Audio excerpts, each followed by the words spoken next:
Assalamu alaikum 10th class. Our today's topic is metals. You all are familiar what metals are. If we talk about the definition of metals, we can say metals are shiny surface. They are the good conductor of heat and electricity. Metals may be in the soft or hard form. तो आइए हम इस topic को पढ़ते हैं, देखते हैं metals के बारे में यहाँ पे हमें क्या डिस्कशन की गई है। सबसे पहली बात जो यहाँ पे की गई है, nearly 3/4 element shown in the periodic table are called metals.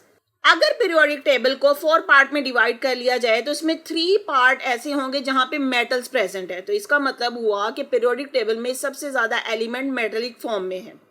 फिर metal show the remarkable properties. Metal की प्रॉपर्टीज जैसे मैंने अभी एक्सप्लेन किया है कि मेटल की प्रॉपर्टीज हैं, they may be in the soft और hard form, they conduct heat, they conduct electricity, they are the shiny surface, they react vigorously with the water और ऑक्सीजन। तो ये सब उसकी प्रॉपर्टीज है। देन उनकी ऑकरेंस की बात की गई। ऑकरेंस का मतलब है वो कहाँ पे पाई जाती हैं। तो मोस्टली जो मेटल्स हैं वो अर्थ क्रस्ट। अब अर्थ क्रस्ट का मतलब है जमीन की सरफेस पे या जमीन की सतह पे पाई जाती हैं in the form of metal oxide की फॉर्म में, या हाइड्रोक्साइड, या मेटल कार्बोनेट, या सल्फाइड।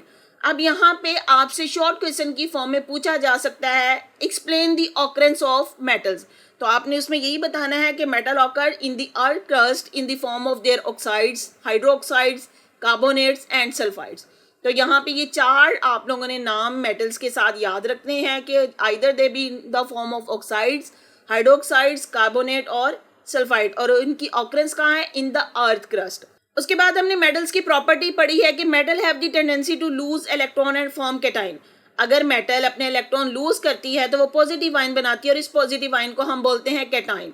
मोस्टली मेटल की यही कैरेक्टरिस्टिक है। और वो इलेक्ट्रॉन क्यों लूज करते हैं, क्योंकि वो स्टेबल कॉन्फिगरेशन गेन करना चाहते हैं। फिर मेटल की एक और प्रॉपर्टी बताई गई है कि they form ionic bond with other element. Metals जो हैं वो मोस्टली दूसरे एलिमेंट के साथ जब रिएक्ट करेंगी they mostly form the ionic bonds. Ionic bond क्या होते हैं, आप प्रीवियस क्लासेस में ये पढ़ चुके हैं। तो अब यहाँ पे जो इन्होंने थोड़ी थोड़ी बात की है ना कि दे शो द रिमार्केबल प्रॉपर्टीज। अब आपको मेटल की प्रॉपर्टीज पता होनी चाहिए। यहाँ पे नहीं भी बयान की गई लेकिन हमने अपनी प्रीवियस क्लास में पढ़ी है। तो यहाँ पे शॉर्ट क्वेश्चन में पूछा जा सकता है, explain the some properties of metal. तो ये आपने खुद से इसको फाइंड आउट करना है और खुद इसकी प्रॉपर्टीज आपने एक्सप्लेन करनी है, फिजिकल प्रॉपर्टीज हो या केमिकल प्रॉपर्टीज हो। तो आप इसको खुद से देखेंगे। अब यहाँ पे आगे जो आ रहा है रिएक्शन। अब रिएक्शंस ऑफ मेटल हैं तो ये एक्चुअली इसकी केमिकल प्रॉपर्टीज एक्सप्लेन की गई हैं। मेटल्स के कुछ रिएक्शन दिए गए हैं। सबसे पहला जो रिएक्शन है विद कोल्ड वाटर। अब कौन सी ऐसी मेटल्स हैं जो कोल्ड वाटर के साथ रिएक्ट करेंगी। अब यहाँ पे देखें एक टर्म है कोल्ड वाटर। इसका मतलब है कि यहाँ पे वाटर अपनी जिस भी कंडीशन में है, मतलब यहाँ पे हमें हीट एनर्जी नहीं चाहिए, कोल्ड वाटर है वो नॉर्मल कंडीशन में है, तो ये मेटल्स उस वाटर के साथ रिएक्ट कर जाती हैं। और वैसी कौन सी मेटल हैं जो इवन कोल्ड वाटर के साथ रिएक्ट करती हैं, वो सब मेटल जिनकी रिएक्टिविटी बहुत ज्यादा हाई हो। और वो कौन सी हैं, वो मोस्टली फर्स्ट या सेकंड ग्रुप के एलिमेंट हैं जिसमें सोडियम, पोटेशियम ये सब आ जाते हैं। तो ये सब मेटल्स वाटर के साथ विगरसली रिएक्ट करती हैं।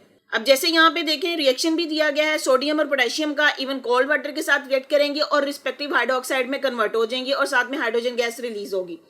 तो यहाँ पे इस रिएक्शन को आपने याद करना है कि जब भी मेटल वाटर के साथ रिएक्ट करती हैं तो उसका रिस्पेक्टिव हाइड्रोक्साइड यानी उसका बेस बनेगा और हाइड्रोजन गैस रिलीज होगी।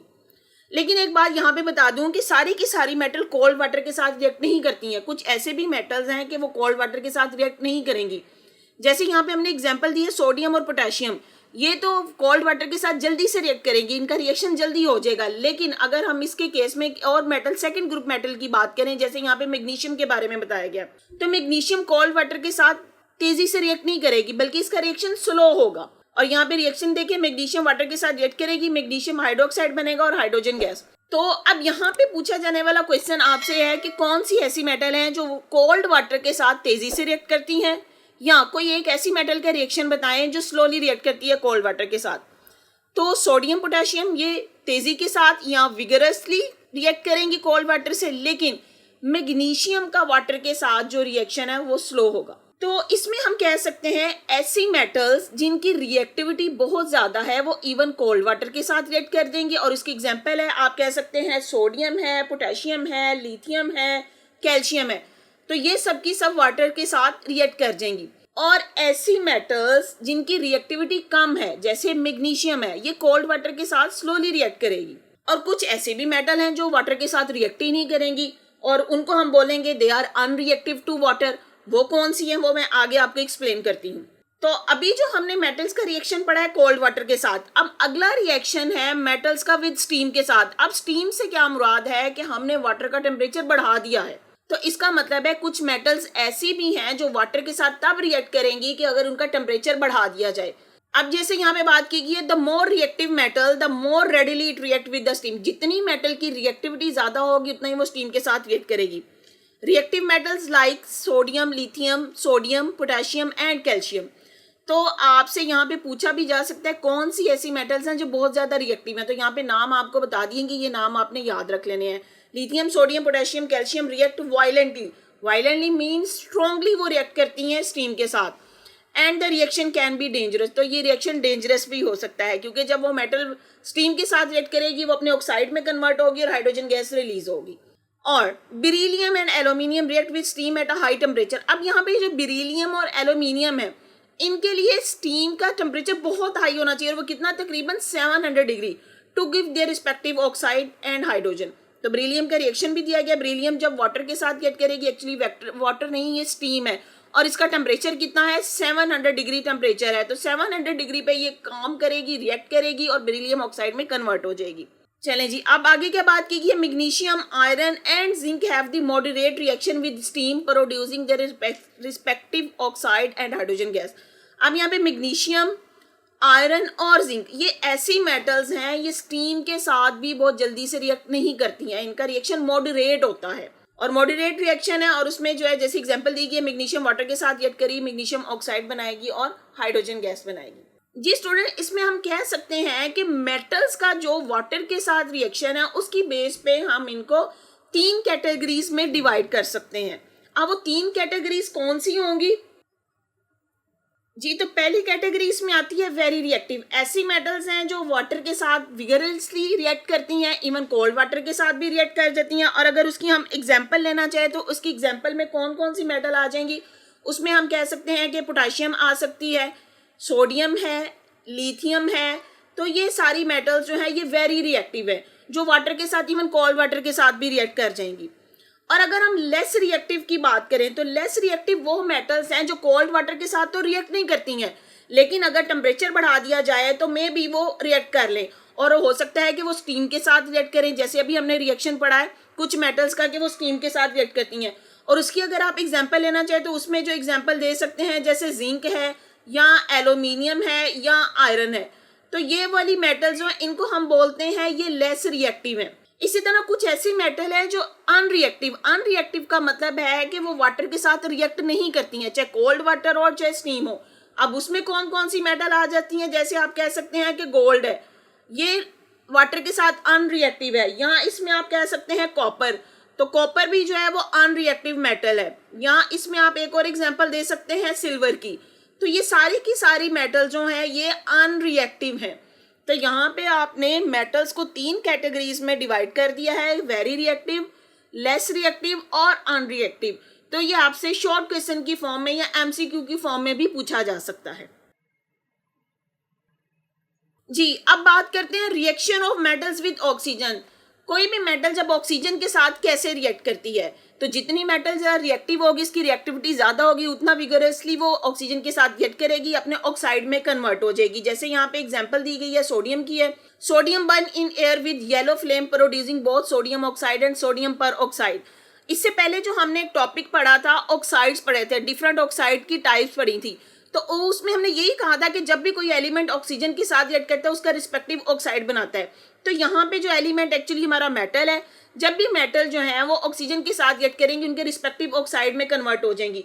अब यहाँ पे जब सोडियम ऑक्सीजन के साथ रिएक्ट कर रही है तो 2 तरह के ऑक्साइड बना रही है। एक को हम बोल रहे हैं सोडियम ऑक्साइड, इसका फार्मूला देखिए क्या है Na2O, और दूसरा है सोडियम पर ऑक्साइड। ये जो सोडियम पर ऑक्साइड है ये लेस अमाउंट में प्रोड्यूस होता है, बिग अमाउंट हमारे पास सोडियम ऑक्साइड की ही होती है। लेकिन यहाँ पे बताने का मकसद है कि जब भी सोडियम की ऑक्सीडेशन की जाए तो हमारे पास सोडियम ऑक्साइड भी बनता है और सोडियम पर ऑक्साइड भी, लेकिन जो सोडियम पर ऑक्साइड है ये वेरी लेस अमाउंट में प्रोड्यूस होता है। उसके बाद सेकंड ग्रुप एलिमेंट्स की बात की गई है, जिसमें मैग्नीशियम, कैल्शियम, स्ट्रोंशियम, बेरियम, जब इनकी ऑक्सीडेशन की जाए ये ऑक्सीजन के साथ बर्न करती हैं, ऑक्साइड बनाती है, और इनका जो ऑक्साइड है वो कोई ना कोई कलरफुल फ्लेम देता है। जैसे यहाँ पे आपको अगले टेबल में देखें, यहाँ कलरफुल फ्लेम्स की बात की गई है। मैग्नीशियम है, जब मैग्नीशियम की ऑक्सीडेशन की जाएगी, इंटेंस वाइट फ्लेम।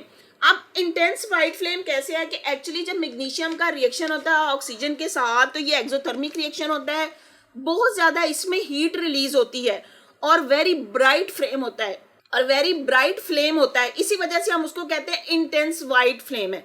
तो आपने ये इन कलर्स को याद करना है कि कौन सी मेटल ऑक्सीजन के साथ कौन सा फ्लेम देती है। इसी तरह कैल्शियम जो है वो इसका ऑक्सीडेशन की जाए तो white flame with a tinge of red. White flame again वही बात करूंगी कि ब्राइट फ्लेम होगा और उसमें थोड़ा सा रेडिश कलर आ जाएगा। स्ट्रोंशियम है क्रिम्सन फ्लेम, जैसे यहाँ पे देखिए क्रिम्सन फ्लेम बहुत ब्राइट रेड कलर होता है, तो ये आपको पिक्चर में दिखाया भी गया है कि स्ट्रोंशियम का फ्लेम जो है ब्राइट रेड, या इसको हम बोलते हैं crimson flame.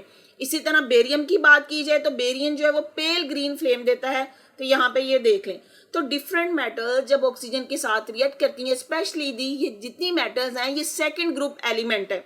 Second group metals या सेकेंड ग्रुप एलिमेंट्स की जब भी बात करें और इनकी ऑक्सीडेशन होए तो वो कलरफुल फ्लेम देती है, तो ये फ्लेम के कलर आपने याद कर लेने हैं। और अगर इसके अलावा इसमें रिएक्शन की बात करें तो मैग्नीशियम जो है वो जब ऑक्सीजन के साथ रिएक्ट करेगी तो यहाँ पे ये मैग्नीशियम ऑक्साइड बनाएगी, मैग्नीशियम ऑक्साइड, ये MgO, और ये इंटेंस वाइट फ्लेम होता है।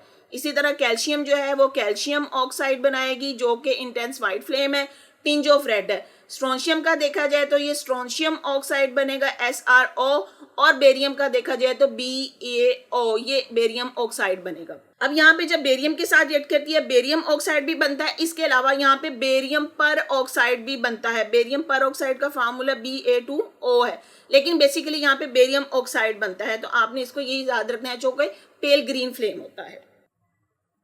जी नेक्स्ट आते हैं हम reaction of metal with dilute acid. जब भी मेटल डाइल्यूट एसिड के साथ रिएक्ट करती हैं तो हाइड्रोजन गैस रिलीज होती है। तो ये बात हमने 9th क्लास में भी पढ़ी थी कि reaction of metal with dilute acid, जब भी मेटल ने डाइल्यूट एसिड के साथ रिएक्ट करना है तो रिस्पेक्टिव सॉल्ट में कन्वर्ट होंगी और साथ में हाइड्रोजन गैस रिलीज होगी। तो the more reactive metal the more vigorous reaction, जितनी रिएक्टिव मेटल होगी उतना तेजी से उसका रिएक्शन होगा और वो अपने रिस्पेक्टिव सॉल्ट और हाइड्रोजन गैस में चेंज हो जाएगी। जैसे यहाँ पे देखिए सोडियम हाइड्रोक्लोरिक एसिड के साथ रिएक्ट करेगी, सोडियम क्लोराइड बन जाएगा और हाइड्रोजन गैस। तो जितनी भी मेटल है फर्स्ट ग्रुप की मेटल ले लें, सेकंड ग्रुप की ले लें, जब भी इनके जो है वो डाइल्यूट एसिड के साथ रिएक्ट करेंगी तो अपने रिस्पेक्टिव सॉल्ट में चेंज होंगी और साथ में हाइड्रोजन। अब यहाँ पे मैग्नीशियम है, मैग्नीशियम सेकंड ग्रुप का एलिमेंट है, HCl के साथ रिएक्ट करेगा, मैग्नीशियम क्लोराइड बनेगा और साथ में हाइड्रोजन गैस रिलीज होगी। तो यहाँ पे ये जो हमने अभी तक एक्सप्लेन किया है ये एक्चुअली मेटल की केमिकल प्रॉपर्टीज हैं, जिसमें हमने मेटल्स का रिएक्शन देखा कोल्ड वाटर के साथ, स्ट्रीम के साथ, ऑक्सीजन के साथ और डाइल्यूट एसिड्स के साथ। तो आपने इन केमिकल प्रॉपर्टीज को अच्छे तरीके से याद करना है, स्पेशली उनके रिएक्शंस को, क्योंकि शॉर्ट क्वेश्चन की फॉर्म में ये आपसे पूछे जा सकते हैं। जी स्टूडेंट, आते हैं अपने क्विक चेक की तरफ। पहला है right the equation for the reaction between barium and hydrogen. अब बेरियम जो है सेकंड ग्रुप का एलिमेंट है। जी स्टूडेंट, आते हैं अपने क्विक चेक की तरफ। पहले देखें right the equation for the reaction between barium and water. Barium का वाटर के साथ रिएक्शन देखना है। अब जो बेरियम है, बेरियम सेकंड ग्रुप का एलिमेंट है, तो इसका वाटर के साथ जो रिएक्शन होगा जिसमें कोल्ड वाटर के साथ भी रिएक्ट कर जाएगी और बेरियम हाइड्रोक्साइड में कन्वर्ट हो जाएगी। तो इसका रिएक्शन मैं आपके लिए यहाँ पे लिख देती हूँ, और ये जो है वो बेरियम इवन जो है कोल्ड वाटर के साथ भी रिएक्ट कर जाती है, तो आप इसको मेंशन कर सकते हैं। जी नेक्स्ट है how do aluminium and zinc react with water. अब यहाँ पे ये जो दोनों मेटल हैं एल्यूमिनियम और जिंक है, ये जो है ये कोल्ड वाटर के साथ रिएक्टिंग करती है। ये लेस रिएक्टिव मेटल है तो ये स्टीम के साथ रिएक्ट करेंगी, और स्टीम के साथ रिएक्ट करेंगी तो अपने रिस्पेक्टिव ऑक्साइड में कन्वर्ट हो जाएंगी और साथ में हाइड्रोजन गैस रिलीज होगी। तो यहाँ पे रिएक्शन भी आप लोगों के लिए लिख देते हूँ। ये जो रिएक्शन है ये स्टीम के साथ है। इसी तरह जिंक का रिएक्शन लिख रही हूँ।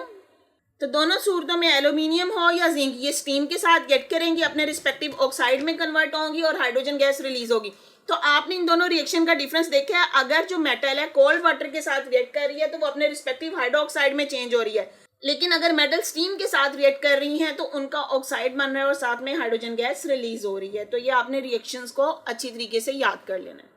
जी स्टूडेंट्स, अगर आपको मेरा लेक्चर पसंद आया है तो मेरी वीडियो को लाइक करें, अपने फ्रेंड्स के साथ शेयर करें, मेरे चैनल को सब्सक्राइब करें और बेल आइकन पे क्लिक कर दें ताकि हर आने वाली न्यू वीडियो सबसे पहले आपको मिल जाए। Thank you. दुआओं में याद रखिए। अल्लाह हाफिज़।